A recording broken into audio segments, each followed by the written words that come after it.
asleep on page 268, which, if you've read the book, you know that that's in the middle of the race on Poughkeepsie or whatever, like the national race, which is surprising because every time they've talked about the races, like the crew races, I have been like sucked in, but for some reason last night I couldn't handle it. I think it's because I had my electric blanket on, I was cozy, I was laying in bed, I shouldn't have been laying in bed, that was like my pee. But yeah, I don't know what it is, this book is just so good and like captivating, and it's about crew, but I'm into it. I think I said this before, it's narrative fiction, and that always just sucks me in, you know, like Unbroken, what's another example, like a Seabiscuit. I don't care about horse racing, never in my life have I watched a horse race, but the way that it's written is just so good. It just pulls you in, it sucks you in, and like, oh, there's just something about it. But anyway, I'm gonna get back to reading, and I'm hoping to finish this before my 10 o'clock appointment. Guys, I just read the race, the like Olympic trials race, and I forgot that it was a race to qualify them to go to the Olympics. Like, I just was so into the race. Oh, it's so like, this book just like makes you cheer for the Washington, whatever, University of Washington team. Like, oh my gosh, I was just so excited they won. I forgot that this was the qualifying race to go to the Olympics. Oh my gosh, like, this book. Sorry, I just feel like I need to explain why I'm just like so like emotional about it, because this whole, like, the whole sport of crew, at least in this time, like in the 1930s, was very like prestigious, and I feel like it still kind of has that, like, I don't know, air about it. I don't know. But anyway, it was there was like especially like a gap between teams on like the East Coast versus teams on the West Coast, because the East Coast teams were all like Ivy League schools, like Harvard, Yale, Cornell, blah blah blah, and the West Coast teams were basically like California and Washington. And so there also was like this element of like East Coast versus West Coast, and like East Coast is super like money and like snobbish and whatever, and the West Coast is like fishermen, especially Seattle, like fishermen, like lumberjack, like, you know, hardy, tough, whatever. And there's one line that I can't remember, it's like a quote from somebody that was basically like, to put it in financial terms, it was old money versus no money at all. And then this team from Washington that hadn't been to the Olympics ever, I don't think, all of a sudden who wins this Olympic trials, and like everybody in Washington is just going wild. And then there's this part that says, mothers and fathers rush off to Western Union offices to send congratulations to their sons back east. Newspaper, because the qualifying race was in New Jersey, Princeton. Newspapermen frantically scrambled to compose headlines. Bartenders served rounds on the house. What had been a dream was a reality. Their boys were going to the Olympics. For the first time ever, Seattle was going to play on the world stage.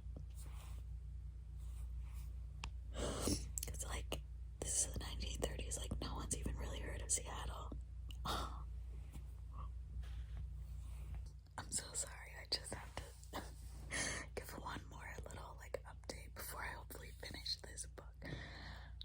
One thing that really like makes me so happy about this is like the whole book talks about the things that are needed to have the just crew, you know, so you need people that are strong, you need people that have like varied strengths, like somebody with long arms, somebody with a strong back.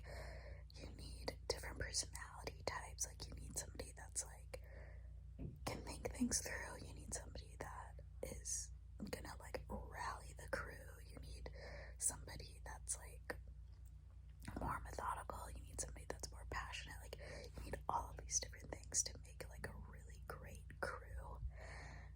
And the one thing that they talk about is having people that are like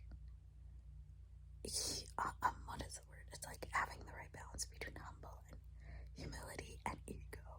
So like they need to have the ego to think that they can do this, that they can like win in all these races, but they also have to have the humility. I don't know if you can hear that. That's my neighbor upstairs showering.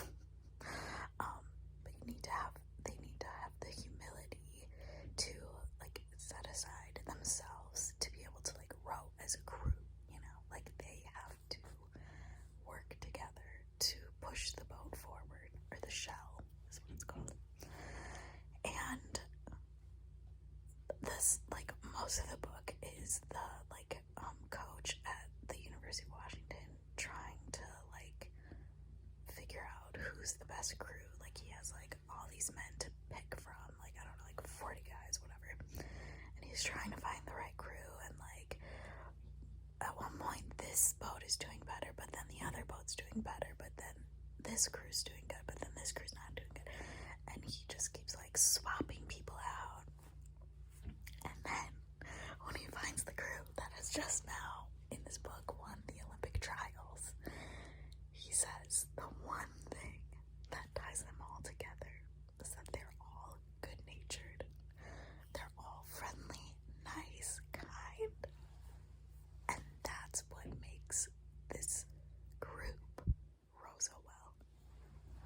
So you're just like so happy for them because they're all like such nice guys. And the book follows this guy Joe, who like grew up really poor and like has suffered through so much trauma, like just awful stuff. If you read the book, you'll find out more. But his whole thing is like he doesn't trust people, and like in order to row well, you have to trust the people you're rowing with.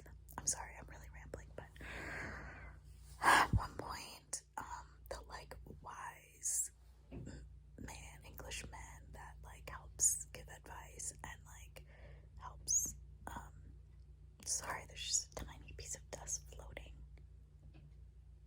Can you guys see that?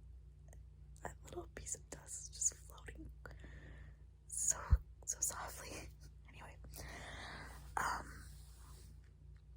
forgot what I was saying. Oh, but he's been like struggling, but he's super powerful and like he's so good, but like he's just like kind of holding back the cruise that he's on.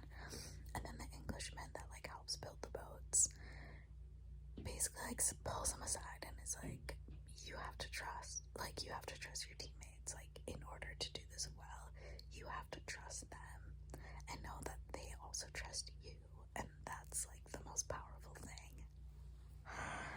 And then he gets on the right crew that has now won the Olympic trials, and he talks about, like Joe talks about how he was able to get into that boat and feel a shift within him, and he was able to trust the guys, not because it was a shift in him, but because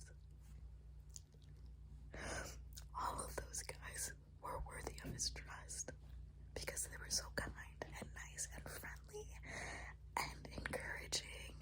And so he was, I don't remember the wording, but it's basically like he found he was able to trust them because of who they were, not necessarily because of him and a change in him.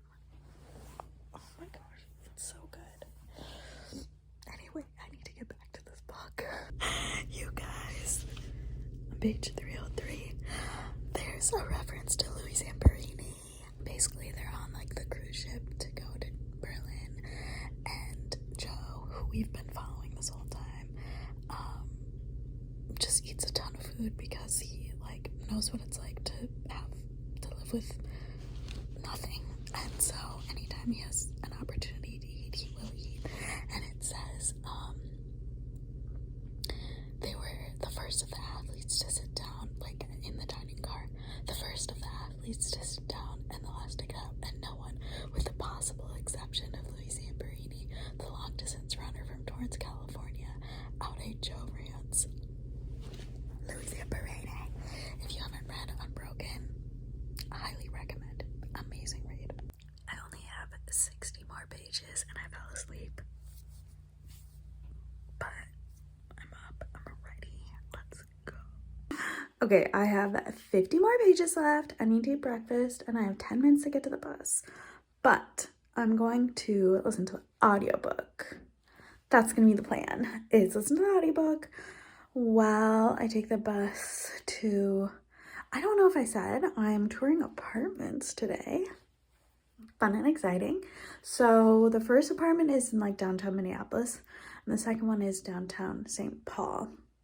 So I'm touring the first apartment at 10 in Minneapolis, and then I'm going to try to take the light rail to the one in St. Paul, and then I'm going to take the bus to Rosedale to meet up with my friend Madeline, and then we're going to see The Boys in the Boat. So I really think between all of that, if I'm not listening to the audiobook or reading the, like, I'll be reading the book, but I really think I'm going to finish it. I only have 50 more pages. I'm a little sad because I thought I would have more time to read, but I don't. I have like 5 minutes, so I'm gonna eat something really quick before I have to go to the bus. So yeah, bye. Walking to catch Route 2 and then take that to Route 67, and then I'm only 10 minutes late for that showing, but I called and she said that's fine.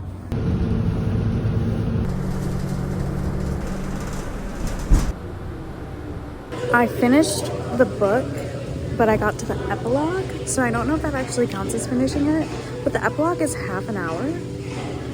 Chapter 19, the last chapter is 6 minutes. Can somebody explain that? I don't know. But I'm gonna say I finished reading the book. Now waiting for my friend Madeline to get here, and we're gonna catch up before the movie, and I'm so excited to watch it now.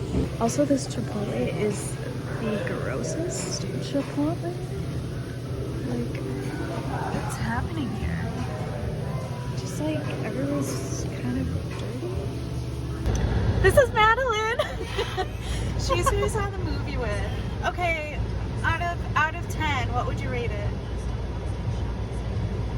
7.5? Okay. Maybe more. I really liked it. Yeah. But it's not going on my best ever. Yeah, no. I would rate it like a 6 out of 10 just because I feel like they could have done more with it. Like, it was still good. You understood. You wanted the team to win. But I feel like they could have touched on different things than they did. And they didn't make it like a fun ending. Yeah, I was ready to cry. I was ready to be really motivated. Yeah. And I was kind of inspired. Panicky when the guy was that sick. I was happy that he switched, but he was a great actor. Yes. I was like, like, I don't feel good now. Like, this guy really doesn't feel good. Hello. It's like 9 o'clock now, and I'm still thinking about the movie and how they could have done it a lot better, in my opinion. Like, I feel like I understand that it's a movie, so they can only do so much, but I feel like they missed out on so much of the heart and the depth behind the book and the actual story itself, and like, it just was, just underwhelming. I think it's also hard because obviously the book is very fresh in my mind since I finished it today, but like, anyway, yeah, I need to move past that. But one of the biggest like themes in the book is talking about the parallel of the crew team growing and working together and learning how to be a crew and like mixing up the different guys in the boats and who should row with who, and like that whole thing takes years. And then it's paralleled by the author with Germany preparing for the 1936 Olympics. They're hosting it in Berlin, and like the contrast of like the Germany they portray to the world versus the Germany in real life that's like starting to like mistreat Jewish citizens, and like there's just so much more that I wish they could have even just alluded to. Like in the movie, it's basically like they're watching the Olympics and it happens to be in Germany, and like all of a sudden Hitler's there. And there was like no real talk of like the tension behind anything. And like, I don't know. There was just like a lot left to be desired in my opinion. I'm also finishing this. This is the epilogue. I only have like 10 more pages. Ooh, pictures. Reunion. Ooh. I finished The Boys in the Boat. Oh, such a beautiful, inspirational story. Oh my gosh, so good. Highly recommend. I'm gonna say it's a 5-star read. Oh my gosh, like it's just so good. And honestly, part of the reason why it's 5 stars is because I saw the movie and saw the drastic difference, in my opinion. In my opinion. But seriously, like this book is so good and so well done. And I want to like read other books by this author. Daniel James Brown. Never heard of him before, but if he's written something else, I'll probably be into it. That's how I felt about, I know I've talked about it before, but Unbroken and Seabiscuit. I think they're both by Lauren Hildebrand. Let me just verify that. Yeah. Laura. Sorry. Laura Hillenbrand. So yeah, I mean, if his writing of his other books are as good as this, I could get used to that. Oh my gosh.